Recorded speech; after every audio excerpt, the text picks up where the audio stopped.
మీ అందరికీ మన రక్షకుడైన క్రీస్తు నామములో నా హృదయపూర్వక వందనాలు తెలియజేస్తున్నాను. ఈరోజు వీడియోలో మనం ప్రకటన గ్రంథం గురించి నేర్చుకోబోతున్నాం. ఆల్రెడీ ఈ బైబిల్ క్లాసెస్ ఫాలో అవుతున్న మీ అందరికీ కూడా తెలుసు, మనం గత కొద్ది వారాలుగా మనం ప్రకటన గ్రంథాన్ని ధ్యానించుకుంటూ ఉన్నాం. ప్రకటన గ్రంథంలో నేను ఒక్కొక్క క్లాసులో ఒక్కొక్క అధ్యాయాన్ని వివరిస్తూ ఉన్నాను. ఇప్పటి వరకు మనం ప్రీవియస్గా ఇంట్రడక్షన్లో కొన్ని పార్ట్స్ మనం చూసాం. 2 ఇంట్రడక్షన్ వీడియోస్ చేశాను.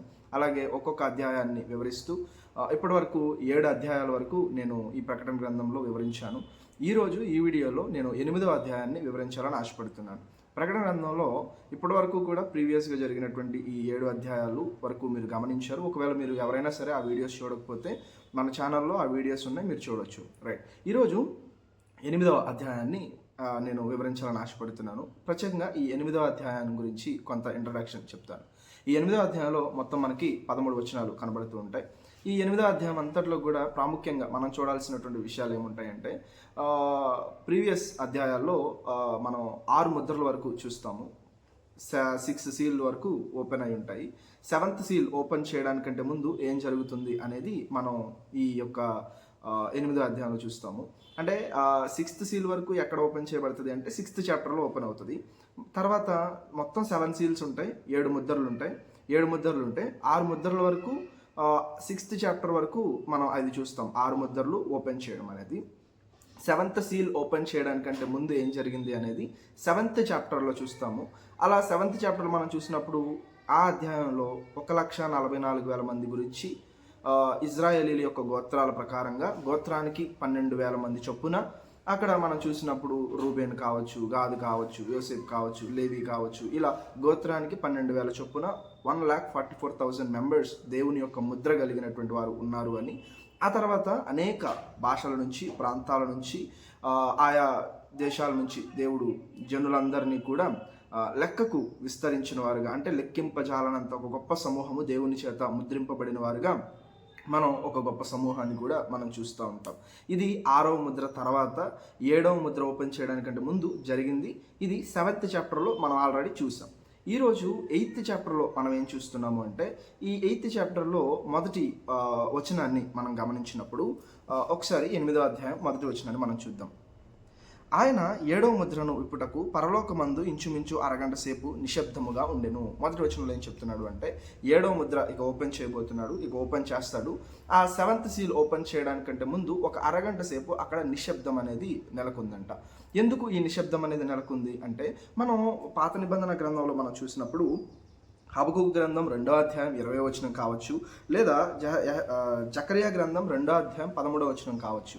ఈ వచనాల్లో మనం ఏం చూస్తాము అంటే, దేవుని సన్నిధిలో ఆయన ఎదుట మనం నిశ్శబ్దంగా ఉండాలి అనే మాటను మనం చూస్తూ ఉంటాం. అయితే ఎందుకు ఇక్కడ పరలోకంలో నిశ్శబ్దం అనేది ఏర్పడింది అని అంటే, ఇప్పటి వరకు కూడా కంటిన్యూగా జరుగుతున్న దానికి ఒక టెంపరరీ పాజ్, అంటే కొంత విశ్రాంతి, కొంత విరామము అనేది ఇచ్చినట్లుగా మనం చూస్తూ ఉంటాం. లేదా నెక్స్ట్ ఏం జరగబోతుంది, ఈ 7th సీల్ ఓపెన్ చేసినప్పుడు ఏం జరగబోతుంది అన్నటువంటి ఆ ఉత్కంఠను నెలకొల్పడానికి అక్కడ కొంత విరామం ఇచ్చినట్లుగా మనం చూస్తూ ఉంటాం. దాని తర్వాత 2వ వచనం మనం చూసినప్పుడు, అంతటా నేను దేవుని ఎదుట నిలుచు 7 దూతలను చూచితిని, వారికి 7 బూరలు ఇయ్యబడెను. అక్కడ యోహాను దర్శనంలో చూస్తూ ఉన్నాడు. దర్శనంలో చూస్తూ ఉన్నప్పుడు 7వ ముద్ర ఓపెన్ చేయడం జరిగింది, 7th సీల్. ఆ 7th సీల్ ఓపెన్ చేసినప్పుడు అక్కడ ఆయనకి 7 దూతలు కనబడ్డారంట. ఆ 7 ఏంజల్స్ 7 ట్రంపెట్స్ పట్టుకుని ఉన్నారు, 7 బూరలు పట్టుకుని ఉన్నారు. అంటే 7వ ముద్ర విప్పినప్పుడు 7 బూరలు బయటకు వచ్చాయి. ఓకేనా, రైట్. ఆ తర్వాత ఏం జరిగింది, మూడో వచనం. మరియు సువర్ణ ధూపార్తి చేత పట్టుకొని ఉన్న వేరొక దూత వచ్చి బలిపీఠం ఎదుట నిలువగా, సింహాసనము ఎదుట ఉన్న సువర్ణ బలిపీఠము పైన పరిశుద్ధులందరి ప్రార్థనలలో కలుపుటకై అతనికి బహు ధూపద్రవ్యములు ఇయ్యబడెను. అప్పుడు ఆ ధూపద్రవ్యముల పొగ పరిశుద్ధుల ప్రార్థనలతో కలిసి దూత చేతితో నుండి పైకి లేచి దేవుని సన్నిధికి చేరెను. ఇక 3-4 వచనాల ప్రకారంగా మనం గమనించినప్పుడు ఈ 7 బూరలు 7 దూతలకు ఇవ్వబడ్డాయి. ఇవ్వబడినటువంటి తర్వాత ఏం జరిగింది అని అంటే, అక్కడ ఒక దేవదూత వచ్చింది. ఆ దేవదూత ఏం చేస్తుంది అంటే, సువర్ణ బలిపీఠం ఉందంట. ఆ సువర్ణ ధూపార్తిని ఆయన చేత పట్టుకుని ఆ బలిపీఠం మీద ఏం చేస్తుంది అంటే ధూపం వేస్తుంది. ధూపం ఎందుకు వేస్తారు, ఈ ధూపం వేసేటువంటి ఈ విధానం ఎక్కడుంది అని అంటే, మనం పాత నిబంధనలో ప్రత్యక్ష గుడారంలో మనం చూస్తూ ఉంటాం. ఉదాహరణకి పాత నిబంధనలో ఎవరిని దేవుడు సేవ కొరకు ఏర్పాటు చేసుకున్నాడు, ఏ గోత్రం వారిని, లేవి గోత్రాన్ని కదా. లేవి గోత్రాలను ఆ గోత్రంలో ఉన్నటువంటి వారు యాజకులుగా ప్రత్యేకమైనటువంటి జనాంగంగా దేవుడు తన సేవ కోసమే ఏర్పాటు చేసుకునే విధానం మనకు తెలుసు. ఈ లేవి గోత్రంలో కొంతమంది బలిపీఠం మీద అంటే అన్య అగ్నిని, అంటే దేవుడు చెప్పిన విధంగా కాకుండా వేరొక అగ్నిని వాళ్ళు తెచ్చినప్పుడు అహరోను యొక్క కుమారులను దేవుడు నాశనం చేయడము, వారిని చంపివేయడము అనే విషయాన్ని మనం చూస్తూ ఉంటాం లేవియాకాండం 10వ అధ్యాయంలో. అలా దేవుడు ఆ ధూపం వేసేటువంటి ఆ విధానము అనేది పాత నిబంధనలో ప్రత్యక్ష గుడారంలో, ఆ తర్వాత సొలొమోను కట్టినటువంటి టెంపుల్లో ఈ యొక్క విధానం అనేది, ఆరాధన విధానం అనేది మనం చూస్తూ ఉంటాం. పరలోకంలో కూడా ఒక సువర్ణ ధూపార్తి ఉంది. అక్కడ ఒక దేవదూత దేవునికి పొగ వేస్తూ ఉంది. అయితే ఆ ధూపం వేస్తూ ఉన్నప్పుడు ఆ దేవదూత కేవలం ధూపం మాత్రమే వేయట్లేదు, కానీ ఎవరైతే కింద, అంటే పరలోకంలో ఈ ఇన్సిడెంట్ అంతా జరుగుతుంది కదా, ఎవరైతే ఈ భూమి మీద సంఘముగా ఉన్నారో, క్రీస్తుని వెంబడిస్తూ ఉన్నారో, క్రైస్తవులుగా ఉన్నారో, వారందరికీ కలుగుతున్నటువంటి హింసలు ఉన్నాయి. వారందరి యొక్క ప్రార్థనలు ఏవైతే ఉన్నాయో, పరిశుద్ధుల ప్రార్థనలు ఏవైతే ఉన్నాయో, వారందరి ప్రార్థనలతో కూడా కలిపి ఆ దేవదూత అంట దేవునికి ధూపార్తి వేసిందంట. అలా వేసినప్పుడు దేవుని సన్నిధికి అవి చేరినాయి. అంటే దీని నుంచి మనం అర్థం చేసుకోవాల్సింది ఏంటంటే, మనం చేస్తున్నటువంటి ప్రార్థనలు అనేవి వృధాగా పోవు. ఖచ్చితంగా దేవుని సన్నిధికి అవి చేరతాయి. అవి ధూపార్తి వలె దేవుని సన్నిధికి చేరతాయి అనే విషయాన్ని మనం జ్ఞాపకం ఉంచుకోవాలి. అలా దేవుని సన్నిధికి పరిశుద్ధుల ప్రార్థనలు ధూపంతో కూడా కలిసి వెళ్ళాయి, దేవుని సన్నిధికి చేరినాయి. 5వ వచనంలో ఏం చెప్తున్నాడు? ఆ దూత ధూపార్తిని భూమి మీద ధూపార్తిని తీసుకుని బలిపీఠం పైన ఉన్న నిప్పులతో దానిని నింపి భూమి మీద పడవేయగా ఉరుములు, ధ్వనులు, మెరుపులు, భూకంపములను కలిగెను. అంటే ఈ దేవదూత పరిశుద్ధుల ప్రార్థనలతో కలిపి దేవునికి అవి అందించింది. దేవుని సన్నిధికి ఆ ప్రార్థనలు ఆ ధూపముతో కలిసి చేరాయి. చేరిన తర్వాత ఆ ప్రార్థనలకు సమాధానం వచ్చింది. ఎలా వచ్చింది? దేవుని యొక్క ఉగ్రత, ఆయన కోపము అనేది రగులుకుంది. దానికి సాదృశ్యంగా ఆ దేవదూత నిప్పులతో కలిపి ఆ ధూపార్తిని భూమి మీద వేసిందంట. అలా వేసినప్పుడు ఉరుములంట, ధ్వనులంట, మెరుపులంట, భూకంపాలు కలిగాయి. అంటే ప్రకృతి యొక్క వినాశనం అనేది జరుగుతుంది. అంటే అప్పటి వరకు కింగ్ డొమిషియన్ కాలంలో క్రైస్తవులందరినీ కూడా హింసిస్తున్నారు రోమా ప్రభుత్వ కాలంలో. అప్పుడు ఈ పరిశుద్ధులందరూ కూడా దేవునికి మొరపెట్టుకుంటూ ఉన్నారు, ఎందాక మేము ఈ హింసలు భరిస్తాము అని. 6వ ముద్ర విప్పినప్పుడు వాళ్ళు ప్రార్థన చేస్తారు కదా, ఎందాక మీరు వినకుండా ఉంటారు అని చెప్పేసి 5వ ముద్ర అనుకుంటా. అక్కడ ఆ పరిశుద్ధులందరూ కూడా, బలిపీఠం కింద ఉన్న పరిశుద్ధులందరూ కూడా వాళ్ళు ప్రార్థన చేస్తున్నట్లుగా, ఎందాక నువ్వు వీళ్ళకి తీర్పు తీర్చుకుని ఉంటావు అని వాళ్ళు మొరపెట్టినట్లుగా మనం చూస్తూ ఉంటాం. సో అందరి ప్రార్థనలకు ఇప్పుడు సమాధానం దొరుకుతుంది. ఆ సమాధానముగానే దేవుడు ప్రకృతి విపత్తును, నాశనాన్ని రప్పించబోతున్నాడు అనే విషయాన్ని ఇక్కడ తెలియజేస్తూ ఉన్నాడు. తర్వాత 6వ వచనాన్ని వద్దాం. 6వ వచనం వచ్చినప్పుడు, అంతటా 7 బూరలు పట్టుకొని ఉన్న ఆ 7 దూతలు ఊదుటకు సిద్ధపడ్డారు. ఇక్కడ 6వ వచనంలో ఆ 7 ట్రంపెట్స్ పట్టుకున్న 7 ఏంజల్స్ ఇంకా దాన్ని బ్లో చేయడానికి, దాన్ని ఊదడానికి వాళ్ళు రెడీ అయ్యారంట. 7th వర్స్, మొదటి దూత బూర ఊదినప్పుడు రక్తముతో మిళితమైన వడగండ్లను అగ్నియు పుట్టి భూమిపైన పడవేయబడెను. అందువలన భూమిలో 3వ భాగము కాలిపోయెను, చెట్లలో 3వ భాగమును కాలిపోయెను, పచ్చని గడ్డి అంతయు కాలిపోయెను. ఇక్కడ మొదటి ఏంజల్, ఫస్ట్ ఏంజల్ ఫస్ట్ ట్రంపెట్ని ఊదింది. అలా ఊదినప్పుడు ఏం జరిగింది అంటే, రక్తంతో మిళితమైన వడగండ్లు అగ్నియు పుట్టినాయి అంట, భూమి మీద పడ్డాయంట. అలా పడినప్పుడు భూమిలో ఎన్నో భాగం కాలిపోయిందంటే 3వ భాగం కాలిపోయిందంట. తర్వాత చెట్లు కూడా 3వ భాగం కాలిపోయినట్టు, పచ్చని గడ్డంతా కూడా 3వ భాగం కాలిపోయిందంట. 6వ వచనం వరకు మనం గమనించినప్పుడు ఈ 7 దూతలు కూడా 7 బూరలు పట్టుకుని వీరు ఊదడానికి రెడీగా ఉన్నారంట. మనం పాత నిబంధనలో ఒకసారి గమనిద్దాం. ఎక్కడైనా సరే పాత నిబంధనలో ఈ బూరల గురించినటువంటి ప్రస్తావన ఉందా? ఒకవేళ ప్రస్తావన ఉంటే పాత నిబంధనలో ఎందుకోసం ఈ బూరలను యూజ్ చేసేవాళ్ళు అనేది ఒకసారి మనం గమనిద్దాం. బైబిల్ గ్రంథంలో పాత నిబంధనలో చాలాసార్లు ఈ బూరల యొక్క ప్రస్తావన అనేది మనకు కనబడుతూ ఉంటుంది. ఏ సమయాల్లో, ఏ పరిస్థితుల్లో వీళ్ళు ఈ ట్రంపెట్స్, ఈ బూరలను యూజ్ చేశారు అనేది మనం గమనించగలిగినప్పుడు కొన్ని వివరాలు నేను మీకు ఇవ్వడానికి ఇష్టపడుతున్నాను.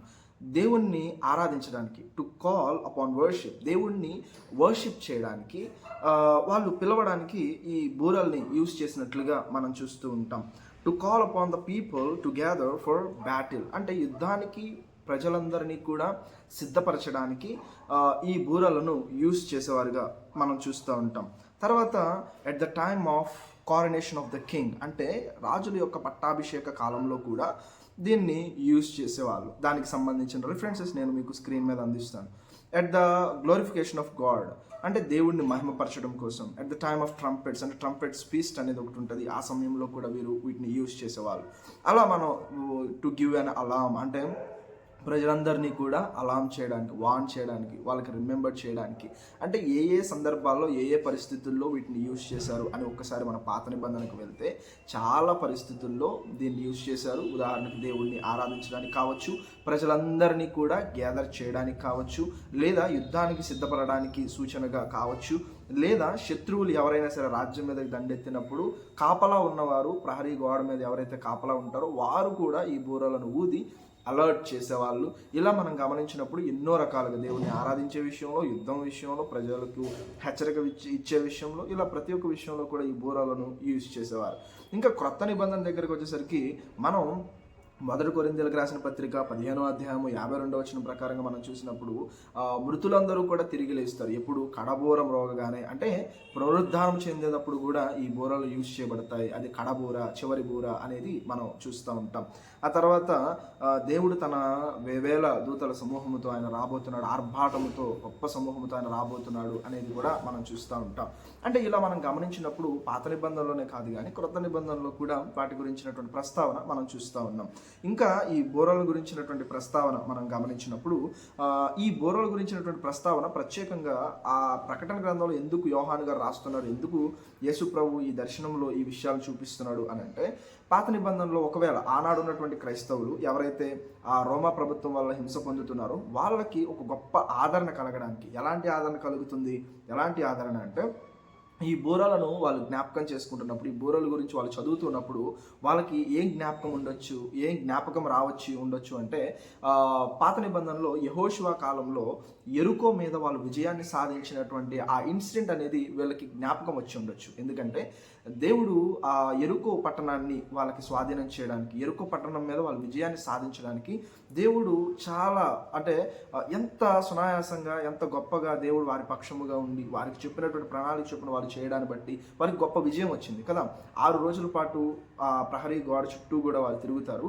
7వ రోజు వారు ఆ గొప్ప ధ్వని చేయడము, ఆర్భాటము చేయడము, ఇలా బోరలు ఊదడము, చేసినటువంటి ఆ శబ్దాన్ని బట్టి వారు ఆ ప్రహరీ గోడలు కూడా పడిపోవడము, ఈ సందర్భం అనేది మనం చూస్తాం. అలా వారందరికీ కూడా గొప్ప విజయాన్ని దేవుడు వారికి అనుగ్రహించాడు. ఇప్పుడు ఈ శ్రమలో నలిగిపోతున్నటువంటి ఈ క్రైస్తవులకు కూడా దేవుడు ఏం ఆదరణ ఇస్తున్నాడు అంటే, ఇక బూరలు ఊదబడుతున్నాయి అని అంటే 2 విషయాలు మనం గుర్తుపెట్టుకోవాలి. ఒకటి, ఈ బూరలు ఎందు గురించి ప్రకటన గ్రంథంలో బూరల గురించిన ప్రస్తావన ఉంది అంటే, మొదటిది దేవుడు వారికి విజయాన్ని ఇవ్వబోతున్నాడు అన్న సూచనగా ఈ బూరల గురించిన ప్రస్తావన ఉంది.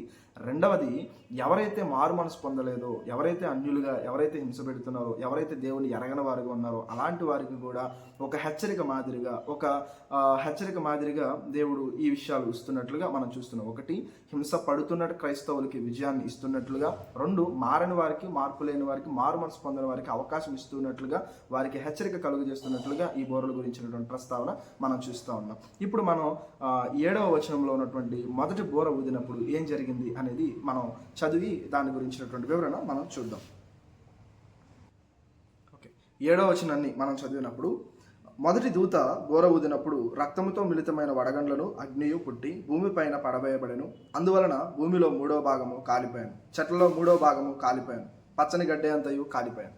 7వ వచనంలో మొదటి బోర ఊదడం జరిగింది. అలా ఊదినప్పుడు పచ్చని చెట్లు కానీ, భూమిలో 3వ భాగము కానీ ఇవన్నీ కూడా కాలిపోయినాయి అన్నట్లుగా చెప్తా ఉన్నాడు. వడగండ్లు పడ్డాయంట.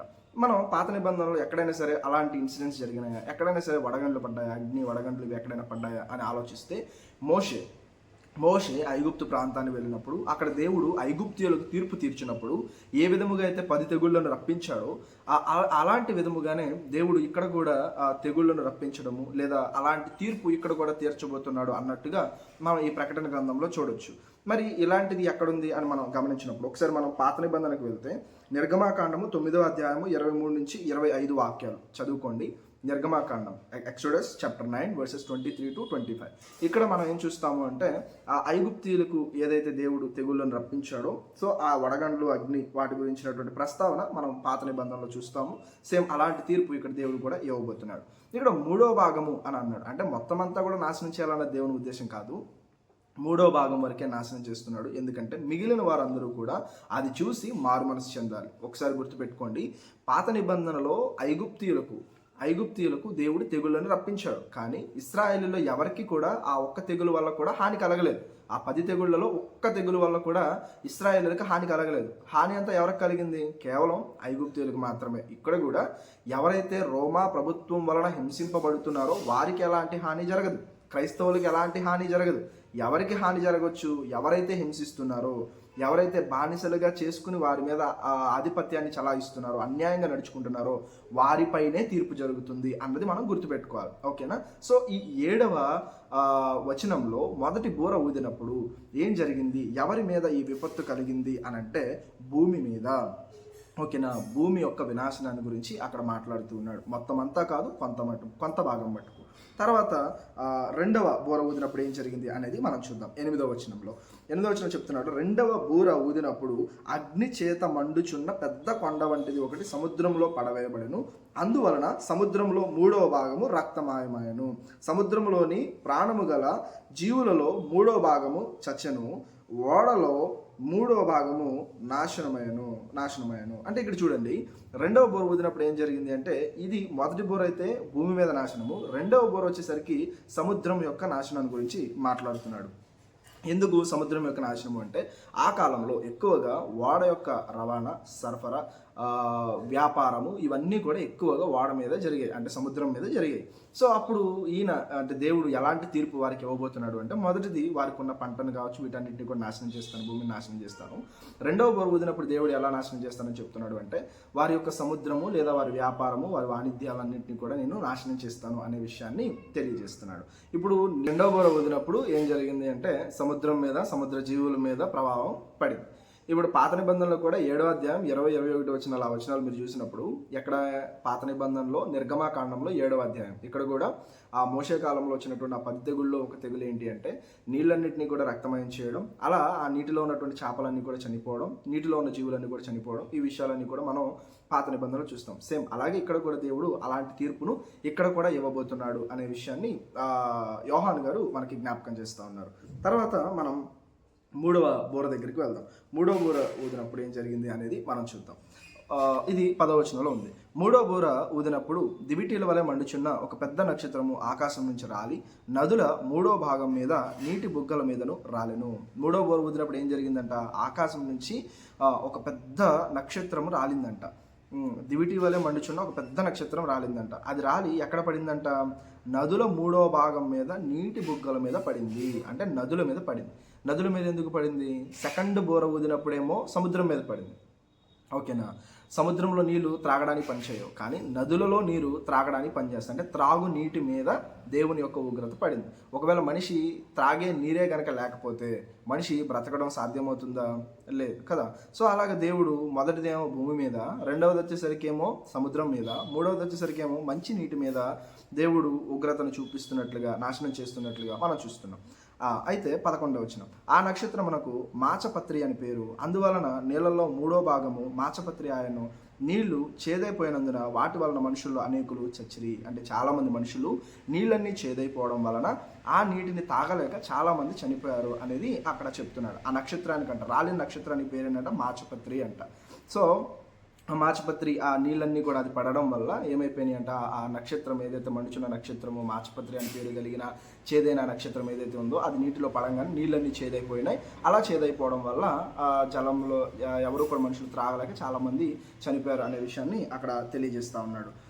ఇంకా మనం 4వ బోరను గురించి ఆలోచించేద్దాం. 12వ వచనం, 4వ బోర ఊదినప్పుడు సూర్య చంద్ర నక్షత్రంలో 3వ భాగము చీకటి కమ్మునట్లుగా, పగటిలో 3వ భాగమున సూర్యుడు ప్రకాశించినట్లుగాను, రాత్రిలో 3వ భాగమును చంద్ర నక్షత్రములు ప్రకాశించినట్లుగాను వాటిలో 3వ భాగము కొట్టబడిను. ఇక్కడ 4వ బోర ఊదినప్పుడు ఏం జరుగుతుందంటే, సూర్యచంద్ర నక్షత్రాలు అంటే ఈ యొక్క ఆకాశం యొక్క వినాశనాన్ని గురించి మాట్లాడుతున్నాడు. అవన్నీ కూడా 3వ భాగం చీకటి కమ్మింది అని, పగటిలో 3వ భాగం చీకటి కమ్మింది అని, సూర్యుడు ప్రకాశించకుండా ఉన్నాడు అని, తర్వాత ఇలా ఈ యొక్క వివరణ అనేది ఇస్తున్నాడు. అంటే ప్రకృతి యొక్క వర్ణన అనేది ఇస్తున్నాడు. అంటే ఆకాశం యొక్క వినాశనాన్ని గురించి మాట్లాడుతున్నాడు. అంటే ఇప్పటి వరకు కూడా 8వ అధ్యాయంలో మనం ఏం చూస్తున్నాము అని అంటే, మొట్టమొదటిగా మొదటి వచనంలో కొంత విరామం ఉంది. అంటే 7వ ముద్ర విప్పడానికి కొంత విరామం ఉంది.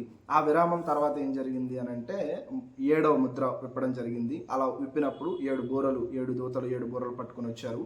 అవి ఊదడానికంటే ముందు ఒక దేవదూత పరిశుద్ధుల ప్రార్థనతో కలిపి దేవునికి ధూపం వేయడము, ఆ ప్రార్థనలకు సమాధానముగా ఆ అగ్ని భూమి మీద పడవేయడము, ఆ తీర్పు ఎలా ఉండబోతుంది అనేది ఒక్కొక్క బూర ఊదినప్పుడు ఒక్కొక్కటిగా దేవుడు తెలియజేస్తున్నట్లుగా చూస్తూ ఉన్నాం. మొదటి బూర ఊదినప్పుడు దాని వలన భూమిలో 3వ భాగం కాలిపోవడం, దాని మీద విపత్తు కలగడం చూస్తున్నాము. 2వ బూర ఊదినప్పుడు సముద్రం మీద, 3వ బూర అనేది మంచినీటి మీద, 4వ బూర వచ్చేసరికి ఆకాశంలో ఉన్నటువంటి ఈ యొక్క సూర్యచంద్ర నక్షత్రాల మీద, వాటి మీద ఎఫెక్ట్ పడుతున్నట్లుగా, అంటే వాటి యొక్క నాశనాన్ని తెలియజేసినట్లుగా మనం చూస్తూ ఉన్నాం. తర్వాత 13వ అధ్యాయము దగ్గరకు వచ్చినప్పుడు 13వ అధ్యాయం దగ్గరికి మనం వచ్చినప్పుడు అంటే మీలో చాలామందికి ఒక డౌట్ రావచ్చు, దేవుడు ఎందుకు ఈ ప్రకృతి యొక్క వినాశనం చేస్తున్నాడు, ఎందుకు ఈ విధంగా భూమి మీద, సముద్రం మీద, మంచినీటి మీద, ఆకాశం మీద తీర్పు తీరుస్తున్నాడు అని అంటే, మీరు ఒకటి గమనించండి. మనిషి ఎప్పుడైతే పాపం చేశాడో పాపాన్ని బట్టి దేవుడు శపించింది ఎవరిని శపించాడు? మొట్టమొదటి ఆదాము ఉన్నాడండి. ఆదాము పాపం చేసినప్పుడు దేవుడు ఆదామును బట్టి, ఆదాము వలన ఎవరిని శపించాడు? భూమినే శపించాడు. అప్పుడు భూమి గచ్చ పొదల్ని, ముళ్ళ పొదల్ని మొలిపించిందంట. అంటే దేవుడు తన శిక్షించడానికి దేవుడు వాడుకుంటున్నది ఏంటి అంటే ప్రకృతి. అంటే ఏ ప్రకృతిలో మనిషి ఆనందంగా జీవించాలని దేవుడి ప్రకృతిని చేశాడో, మనిషి పాపం చేసినప్పుడు ఆ ప్రకృతి వలననే దేవుడు మనిషికి పాఠాన్ని నేర్పించాలి, బుద్ధి చెప్పాలి అని దేవుడు ఆలోచన చేసి ఉన్నాడు. కాబట్టి నోవాహు జలప్రళయం కావచ్చు, ఇలా మనం ఏ పరిస్థితిని మనం గమనించుకున్నా దేవుడు మనిషికి బుద్ధి చెప్పడానికి ప్రకృతిని ఉపయోగించుకుని దేవుడు మనుషులకు బుద్ధి చెప్తున్నట్లుగా మనం గమనిస్తూ ఉన్నాం. ఇప్పుడు 13వ వచనం దగ్గరకు వద్దాం. 13వ వచనంలో ఏమంటున్నాడు? మరియు నేను చూడగా ఆకాశం మధ్యన ఒక పక్షిరాజు ఎగురుచు, బూరలు ఊదుచున్న 3 దూతలు బూరల శబ్దమును బట్టి భూనివాసులకు అయ్యో అయ్యో అయ్యో అని గొప్ప స్వరముతో చెప్పుట వింటిని. అంటే యోహాను గారు చూస్తున్నారు, ఇప్పటివరకు 4 యొక్క బూరలు ఊదేశారు. ఇంకా మిగిలినవన్నీ మొత్తం 7 బూరలు వచ్చినాయి కదా, 4 అయిపోయినాయి, ఇంకా 3 బూరలు ఉన్నాయి. ఈ 3 బూరలు ఊదినప్పుడు ఏం జరగబోతుంది అనే దాని గురించి ఒక పక్షిరాజు అంట ఆకాశంలో ఎగురుతూ ఉండడం చూశాడంట. అలా ఎగురుతున్నటువంటి ఆ పక్షిరాజు అయ్యో అయ్యో అయ్యో అని మాట్లాడుతున్నాడు. అంటే ఇంతకంటే కూడా ఈ 4 బూరలు ఊదినప్పుడు ఏదైతే విపత్తు జరిగిందో, ఏదైతే నాశనం జరగబోతుందని మనం మాట్లాడుకున్నామో, అంతకంటే భయంకరమైనటువంటి విపత్తు ఏదో జరగబోతుంది. దానిని మనసులో పెట్టుకుని ఈ పక్షిరాజు అయ్యో అయ్యో అయ్యో అని మాట్లాడుతున్నట్లుగా మనం చూస్తూ ఉన్నాం. సో కాబట్టి నెక్స్ట్ ఏవైతే 3 బూరలు ఊదబోతున్నారో వాటి యొక్క పర్యవసానం ఏదైతే ఉందో ఇంతకంటే కూడా తీవ్రంగా, ఇంతకంటే భయంకరంగా అవి ఉండబోతున్నాయి అనడానికి సూచనగా ఇలా రాయడం అనేది జరిగింది. సో ఇది మనం 8వ అధ్యాయంలో నేర్చుకున్నటువంటి విషయము. సో ఇప్పటివరకు శ్రద్ధగా విన్న మీ అందరికీ కూడా ప్రత్యేకంగా వందనాలు తెలియజేస్తున్నాను. Thank you.